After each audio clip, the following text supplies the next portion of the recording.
Alors écoutez, vaste sujet qui mêle à la fois la dégradation de la qualité de l'eau, qui est un énorme problème en Chine, pas plus tard qu'il y a 2 semaines, donc à la mi-avril 2014, les autorités chinoises ont reconnu que 60% de leurs nappes phréatiques étaient polluées, voire très sévèrement polluées.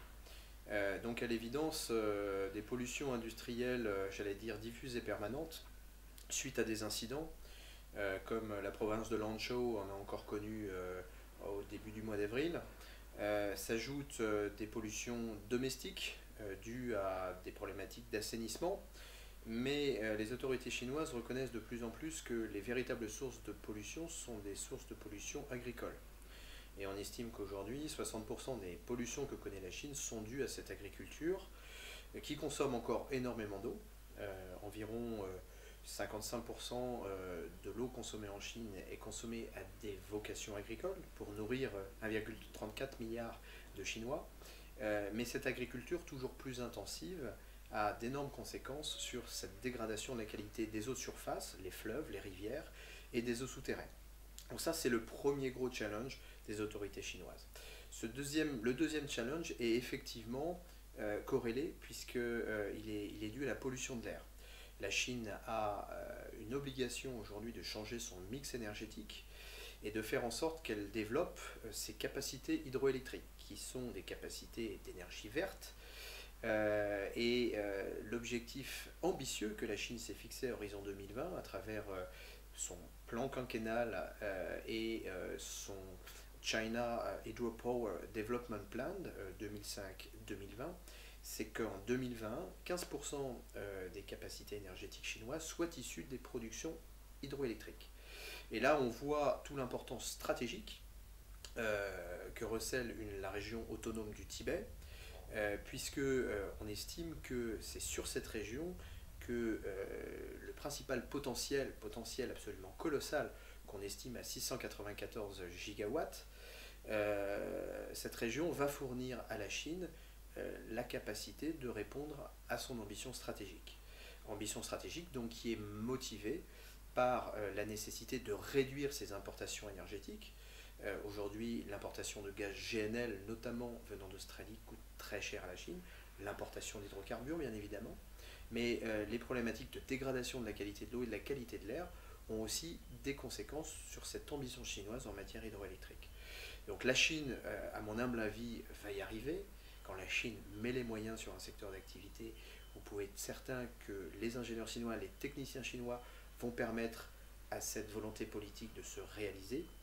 Ça va à l'évidence poser des questions frontalières, puisque les ambitions de la Chine sur les grands fleuves qui prennent leur source dans cette région autonome du Tibet ne sont pas sans inquiéter les voisins du Sud, et en particulier l'Inde et ses 1,7 milliard d'habitants dans un avenir proche. Les autorités chinoises disent très clairement aujourd'hui aux autorités indiennes, cette rivière, nous en avons besoin pour remplir nos objectifs d'hydroélectricité.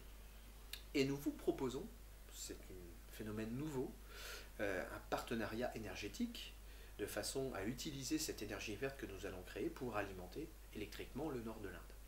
Donc ça, c'est un phénomène très nouveau qu'on peut dater de mars 2013 lors du sommet des BRIC à Durban, donc Brésil, Russie, Indochine, où le nouveau président chinois Xi Jinping a, je dirais, fait œuvre utile et proposé une logique de partenariat à une Inde qui était jusqu'à présent très très inquiète des velléités chinoises sur ces fleuves qui prennent leur source dans la région tibétaine.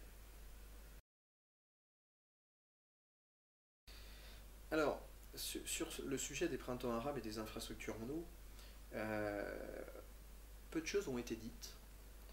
Et j'ai voulu consacrer un chapitre de ce nouveau livre, Le Grand Jeu, chronique géopolitique de l'eau, qui est paru au mois de mars chez CNRS Éditions, de façon à bien montrer que le printemps arabe a été un formidable essor de liberté, d'aspiration à plus de justice, plus d'équité, mais a des conséquences sur les infrastructures non négligeables, et en particulier sur les infrastructures en eau, parce que ce printemps arabe, bien évidemment, a eu lieu sur une zone arabo-musulmane, mais qui est soumise à stress hydrique.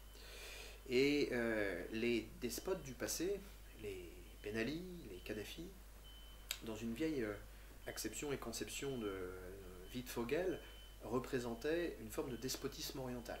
C'est-à-dire qu'ils investissaient beaucoup sur les infrastructures en eau pour montrer leur force, pour montrer leur pouvoir, et dans le but aussi de rendre sans doute les populations dépendantes.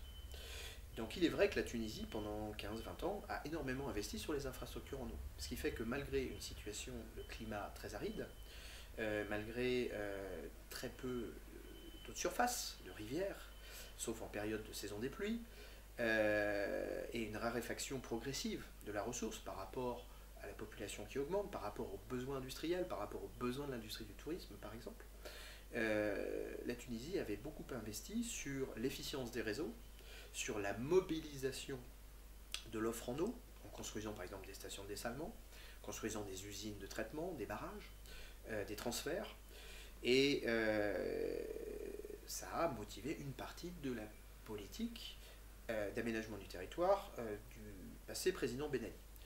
Le président Ben Ali étant écarté du pouvoir, quittant la Tunisie, les personnes qui l'ont entouré de son propre parti, comme certains techniciens et ingénieurs, se sont retrouvés écartés des circuits de décision.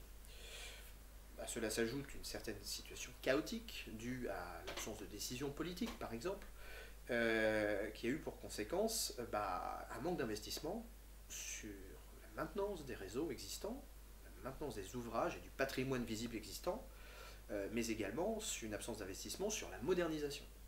Et ce qui fait que depuis la chute du président tunisien, vous avez eu une dégradation de la qualité de service, dégradation qui s'explique par ces manques d'investissement, tel que je vous l'ai décrit, mais aussi par des incidences électriques. Car qui dit manque d'électricité, dit à l'évidence, dans nos métiers, l'eau et l'assainissement, pas d'eau, pas d'assainissement.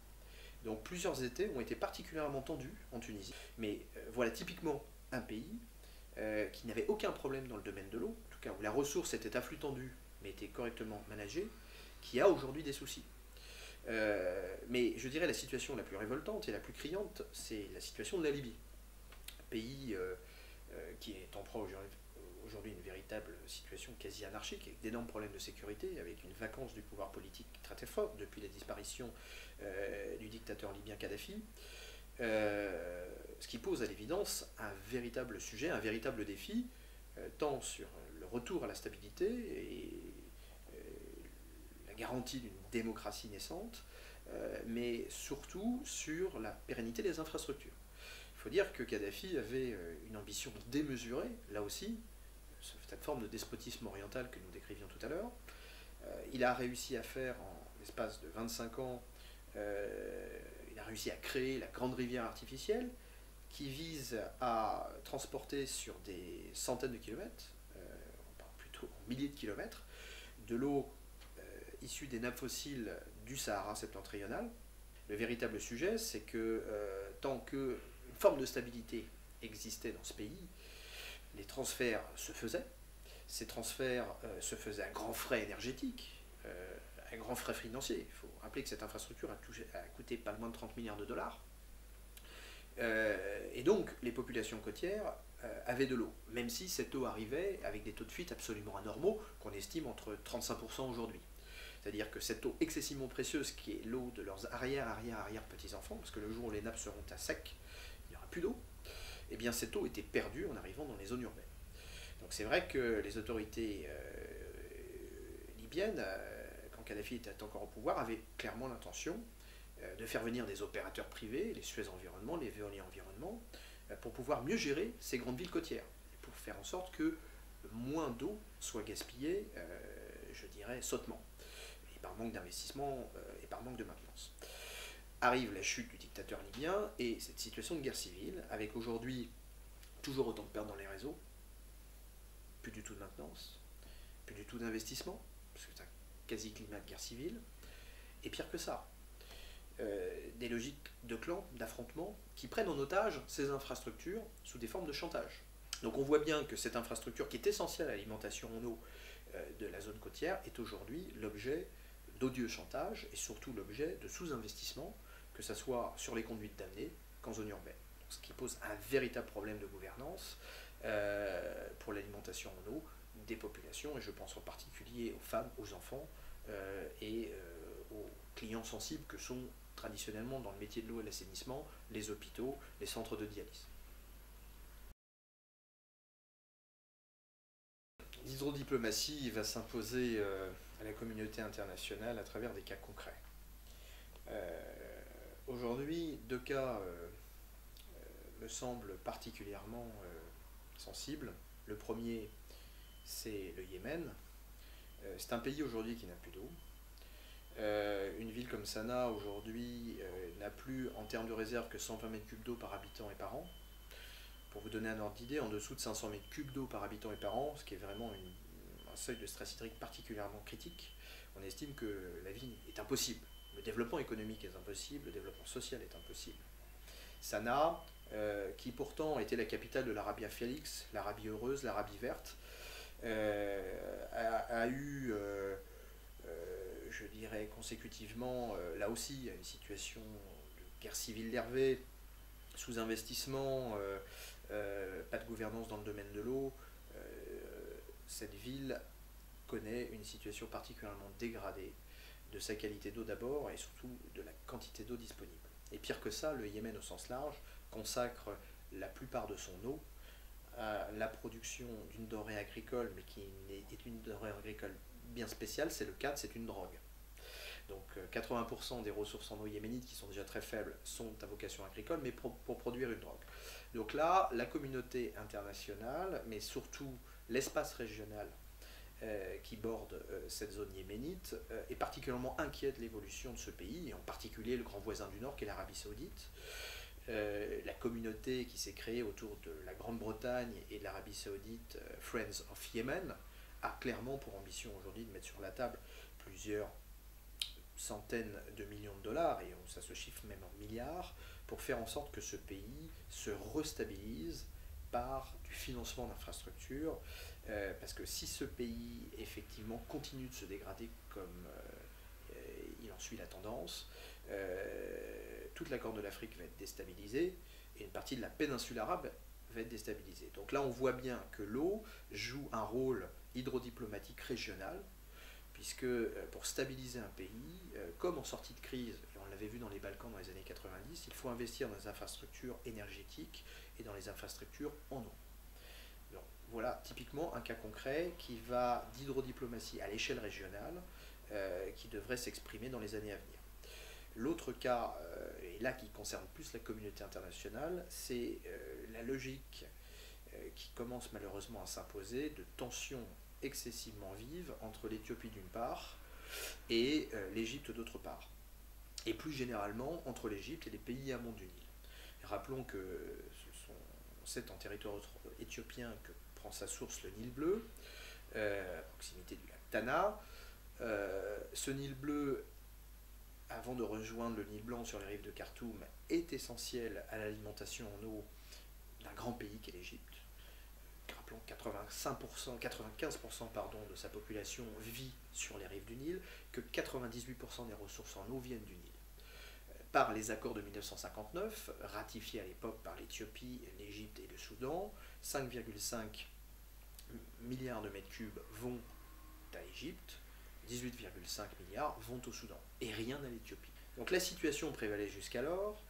À période régulière, à chaque fois que l'Éthiopie voulait procéder à des aménagements sur le Nil, d'abord la presse égyptienne montait au créneau, ensuite les parlementaires égyptiens, et ensuite le gouvernement égyptien. Vous connaissez les problèmes qu'a connus l'Égypte depuis la chute de Moubarak, depuis la chute de Mohamed Morsi, l'arrivée au pouvoir du maréchal Sissi, et aujourd'hui notre véritable crainte, donc les experts régionaux ou les experts du secteur de l'eau, c'est de voir une nation égyptienne qui a bien besoin de se remobiliser sur un sujet commun et de mettre fin aux fractures qui, je dirais, portent mal, qui font très mal à la société égyptienne aujourd'hui. En tout cas, une remobilisation de la société égyptienne sur un sujet commun peut très bien être l'eau. Pourquoi ? L'Éthiopie aujourd'hui se doit de répondre au défi du XXIe siècle, qui est le défi de sa population. Rappelons qu'en l'Éthiopie aura à horizon 2025 115 millions d'habitants. L'Éthiopie a un potentiel hydroélectrique absolument extraordinaire sur le Nil bleu. L'Éthiopie a un potentiel d'hydrodomination tout à fait possible, à la manière de la Turquie, qui est aujourd'hui la puissance hydrodominante sur toute la Mésopotamie, suite à l'aménagement du Tigre et de l'Euphrate. Donc l'Éthiopie a ce potentiel d'aménagement qui jusqu'à présent a été sous-utilisé, mais que feu le Premier ministre Meles Zenawi a voulu enfin utiliser pour le bien de son pays. Meles Zenawi, décédé à l'heure où nous enregistrons cette interview, a été le grand bâtisseur de l'Éthiopie moderne et a voulu doter son pays, faire entrer son pays dans la modernité et doter son pays d'un grand barrage, le Great Renaissance Dam, le grand barrage Renaissance, dont la première pierre a été posée en avril 2011 et qui vise à doter ce pays d'une capacité hydroélectrique absolument remarquable. On parle du 13e barrage au monde en termes de capacité électrique. Ça sera en tout cas le plus grand lac d'eau douce du continent africain, une fois que ce barrage sera terminé à horizon fin 2017. Et la construction de ce barrage, qui va faire effectivement entrer l'Éthiopie dans le XXIe siècle, ne cesse d'inquiéter le grand voisin égyptien, le grand voisin aval de l'Égypte, pour qui le Nil est si important. Aujourd'hui, le Nil est excessivement important et est un thème de remobilisation, je le crois, de la nation égyptienne autour d'un péril commun. Et le vrai danger serait effectivement que ce péril commun soit désigné comme étant l'Éthiopie. Et puis pour terminer, il est clair aussi de voir que l'Éthiopie n'est plus seule.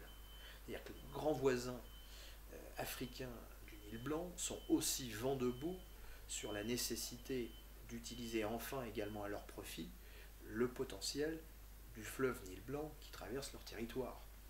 Et c'est vrai qu'en mai 2010, les accords d'Entebbe, qui ont été signés par 5 États amont du Nil, dont l'Éthiopie et 4 autres amont du Nil blanc, n'ont pour unique but que de rebattre les cartes par rapport à ces accords Ante, l'un de 1959 sur le Nil bleu, et qui visait uniquement à conférer à l'Égypte et au Soudan en aval le potentiel du Nil.